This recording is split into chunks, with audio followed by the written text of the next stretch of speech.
Second Opinion with Dr. Manolo. Today, September 20, 2020. Are you ready to be a slave for the New World Order? Are you ready?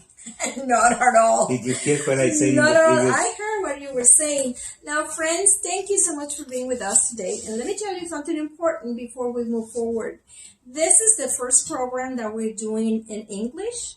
And it's a challenge for us because you can see we have a little bit of accent, but our intention is just to give you some information so you can challenge the way you think and the way you see things. That's why we decided to do this program in English. We have many friends and families around the world, and we've been doing this program in Spanish only. But this is our first program. It's our because challenge. we were receiving.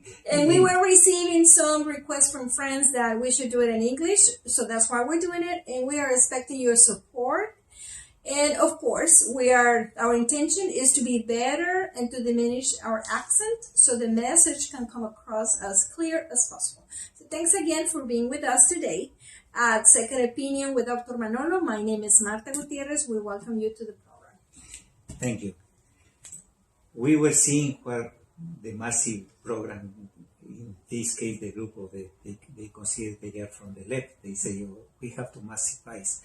When they massify the way they are doing to the community, it is basically taking out the identity from the person. But tell me, what determines the identity? What determines? What determines the identity of an individual? Well, the identity or our identity, it is not determined by the culture, by a politician, by a entertainer.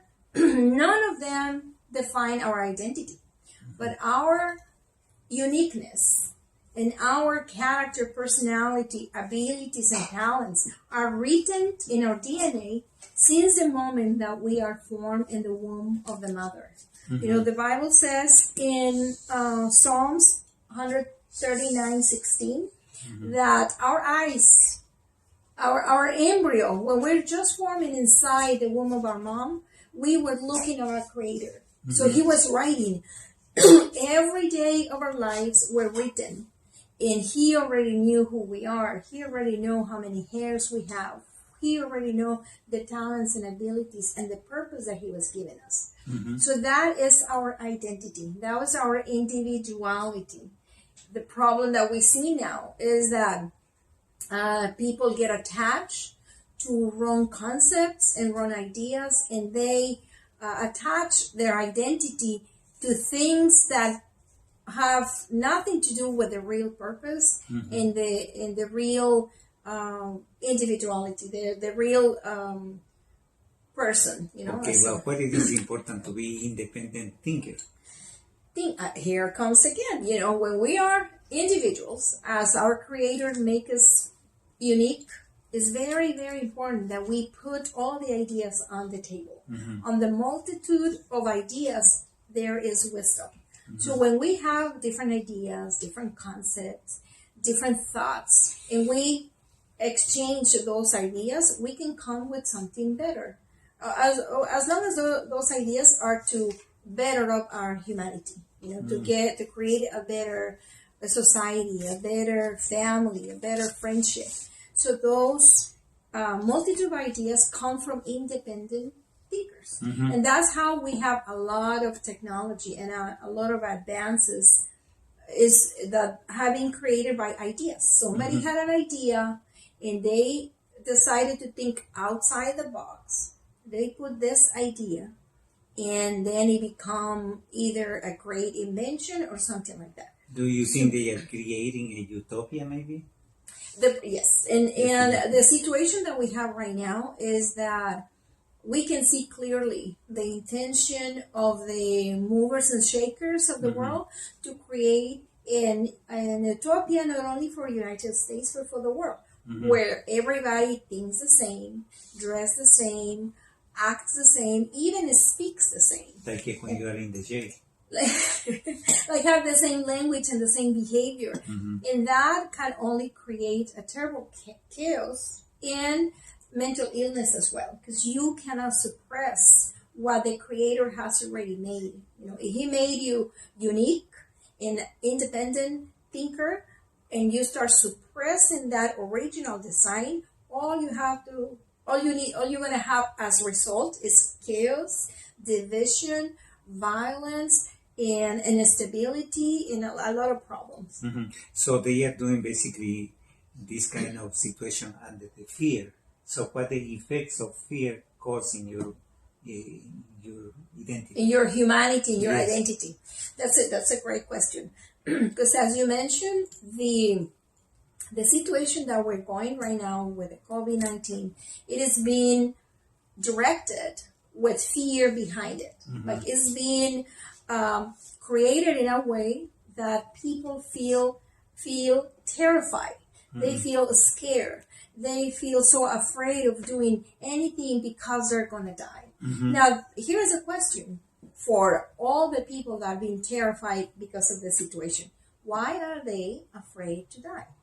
They don't know where they're going.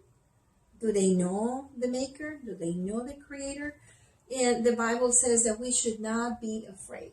Do not be afraid. Be courageous. I am with you from the beginning to the end. So then our Creator gives us instructions to be at peace, not to be afraid, because He knows that when we are afraid, our mind goes into chaos. We cannot make a sound decision. You know, our decisions are based on a chaotic thing that is going in our brain. So all the decisions are extreme, and they are not rational. They're rather irrational. So it is producing like a large amount of toxins, will interfere with your thoughts and damage your health, raise your blood pressure, cause insomnia and paranoia. Absolutely. When we walk on fear, your blood pressure goes up, and then you can even have insomnia. You can feel paranoia. You can feel that everybody is pursuing you, chasing you down, that everybody wants to kill you. So that creates extreme behaviors, like the one we have seen in some of the people that are being driven by fear. Like they wear gloves, masks, something in the head. They don't want to talk to anyone. They don't even visit an ill mother or brother. Yes. They don't even visit grandkids. They don't visit any part of the family members because they don't want to get contagious. And that is crazy. Which is not existing that contagious. Which that fear is not funded in facts. Yeah, because the flu, COVID, it is just a flu with a 2% rate of die. So which means nothing, because you have more of the sickness that you are dying in bigger amounts. Yes, like this is not really, it is called a pandemia, but it's not really like thousands and millions of dollars, millions of people are dying. It is more like a few thousands here and there. Now, I am not minimizing the importance of those people dying. Yes. What I am making my point is that the reaction is too extreme, and it's to the point where people are getting angry at each other. They're getting divided. They're fighting.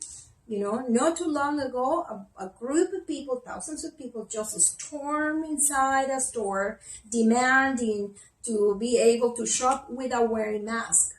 But now, on the other hand, there's other people that are angry as well, and they are demanding that everybody wears masks because they're going to be infected.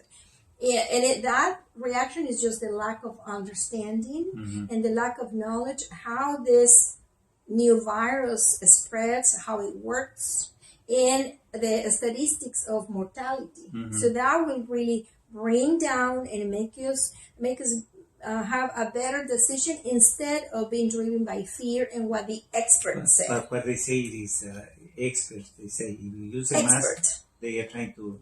They say don't get infected. It is not the reality. The reality is be away of the people.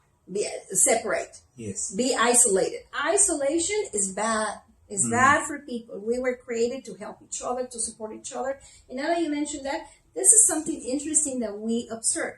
Because they were pushing that everybody wear masks, except on the riots where violence and destructions, where nobody was wearing masks and nobody said anybody, and it wasn't a big deal, right?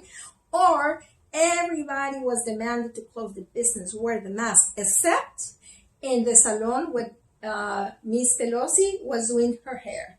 So we see that, and then that makes you wonder. That's why we question certain things. Because if it's really that everybody's dying and everybody should wear masks, so then what happened in all this situation? Or the other example that we have with the governor, that he was demanding everybody wear masks and stay home. However, his vineyard was open for business. Yes. So that's why we question. That's why we question, friends. That's why we need to question everything. What is the truth behind all this? How does Netflix, YouTube, Hulu influence mental manipulation and programming? It is a social engineering. Social engineering, absolutely.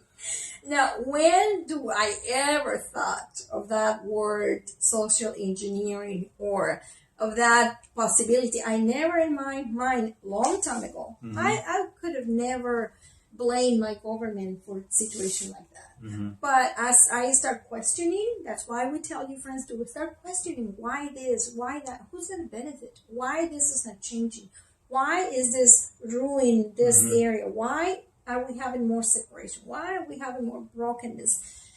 When you start questioning then and you start investigating more, then you find the answer. And in this case, it was just like our brain reconnects depending on what you feed on it.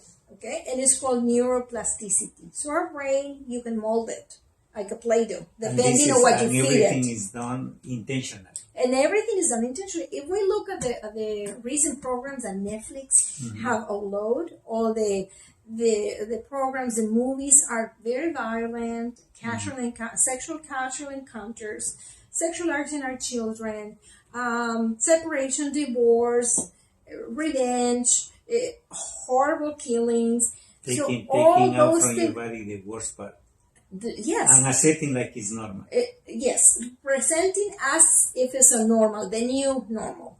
Even they use that phrase, the new normal. It's like they're programming for you to accept the new normal. And that is done through all the movies, the music, the entertainment. And Netflix definitely has a big part on that. Because not only the programs are just portraying the worst of the human being or the human behavior, not all of them, but some of them, but it's because the vibration, that is included in those programs that reconnect your brain. So then you start getting desensitized. So they know how to do it. They know how to do it. Before they did all this social engineering, as you said, they study human behavior, human brain, how it connects, how it does react to this situation. That's it. That's how they created robots. How we can reverse. How can we reverse it? Well, definitely we must think out of the box, and we must reconnect with the original design that was written. Going to the spirituality. Going to the spirit. Well, yeah, because the most important thing, as we mentioned a few minutes ago, our purpose, our abilities, our eternities are written in our DNA by our Creator. So then we need to go back and find out what is my purpose, what I was created for, what are my abilities, and what are my talents that God put in my DNA so I can serve my people. I can serve my neighbors, my family, and bless them and embrace them and give them hope and make them come together for the better of our society, of our humanity around the world. So you can ask to God, you pray to God to say, can you take me out of this? Because well, it has to be a decision. It's a tough decision because we've been engaged in those activities for so long that it's very difficult to get disattached. But it can be done. Once you are aware. Yes, we can do when we are like in the 40s, 50s, or 60s. We can do. What about our kids? Our kids, the same thing. I think we, the older generation, if we understand what is happening spiritually speaking, and we pray and intercede for our children, and keep on presenting the truth. Look at this, consider this, look what's happening. I am sure that they can start waking up and consider questioning what's going on. So when they tell me stay at home, I say, why? Where is the part of the Constitution tells me that you have your right as a governor to tell me what to do? So where is my freedom? Yes. That is a violation for the Constitution. Yes. Like this is not true. it is, yeah, we have that responsibility to investigate the laws, not only the laws of men, but the laws of God that is stronger, and they will prevail, no matter if they believe it or not. The laws of God will prevail today, tomorrow, 1,000 years. So that's why the best way to be free is to go back and reconnect to the ways of the Creator, and He will give us that peace that surpasses all understanding and that discernment to know what we need to be connected to and what not. And that implies our free will. Like, I no longer watch violence movies, horror movies, and all the movies that portray sexual encounters, violence, crimes against humanity, horrors, depravity, because all that is affecting the way I think and it's reconnecting my brain. And I don't want to do that. And this is done by a specific agenda. Claro. And yes, no, and I don't want to be desensitized. I don't want to think that being a pedophile is normal. Destructing the family is normal. Being violent is normal. Being vengative is seeking revenge is normal. I don't want to think like that, because that it only leads to destruction. We are a way like I want to think in hope. I want to believe that there's forgiveness, hope, that we can go back to be what the Lord intended to be. Something we need to do, and we need to ask to the people who are watching us, is we are going to have the election very soon, in 1 month and a half. So we have to check the new legislation they are proposing to be approved. Yes. If you don't check and you say, oh, I am Democrat, everything Democrat, and you don't know what is going on right there, or you are Republican, same thing. So before we go to vote, at least check it out what is going to happen, because what we are seeing now, what we are watching now, it is like they are manipulating you to be accepting this is normal. Yes. This is the new normal. That's the phrase that they're using to lead you to think that from now on, you need to wear masks, you need to be very careful, you need to be afraid of people. And we have to reject that new normal. The only normal that we have is that was established in the beginning by the Creator. Now, when we are exercising our right to vote, we must vote. We must exercise the right to vote. But before you vote for anybody, you must review the agenda. You must review the policies, and you must think. And that is going to be beneficial for your generation. We need to leave a legacy for our children, for our grandchildren. Now, is these policies that wants to be installed are going to benefit our generations? What are the policies equal to? And we see, as you said, the democratic policies go for communism, abortion, destruction of the family, violation of your rights, and many other policies that end up destroying humanity in general. And if you give a vote for something and you didn't even know, you didn't discover that, you don't have any choice to say later on, oh, I didn't want this. Yes. Because you are giving a vote, you're giving authorization to do what they are doing against you. Yeah. Lack of knowledge equals guilty for association. Exactly. So ignorance doesn't justify a wrong decision. Before you choose to vote for A or B, whomever you choose, you be sure that you are in agreement with whatever they are defending. And not later on you regret it that you vote for this person because he was charming, everybody like him, because he's gonna support me for life, because I am not just for my benefit. So we need to analyze all those policies and to be sure that we vote for whatever we believe, and not later on we are regretting what we did. I normally, but I could say this is my personal thing. I believe in the people, but I don't believe in the politicians. Well, that's a long story. I'm sorry. That we need to talk maybe in a different program. The situation with the politicians is that they are corrupted by power. Exactly. It's not that many people go to power with the right intention. I'm going to change the world. I'm going to benefit my people. But once they are there, then so many opportunities, and they surround themselves with so many situations that I end up getting Now, corrupted. some of them, when they started, they come with nice beliefs. Yes. Okay, and they want to do something good for the community. But I could say the atmosphere where they are in, they are attracting them in order to be making the changes in their personality. Because at the beginning, I see them, they have a good heart. When they are in power position, it is like they are disconnected from the heart to your brain. Yes. It looks like that. So they are like using just the brain only.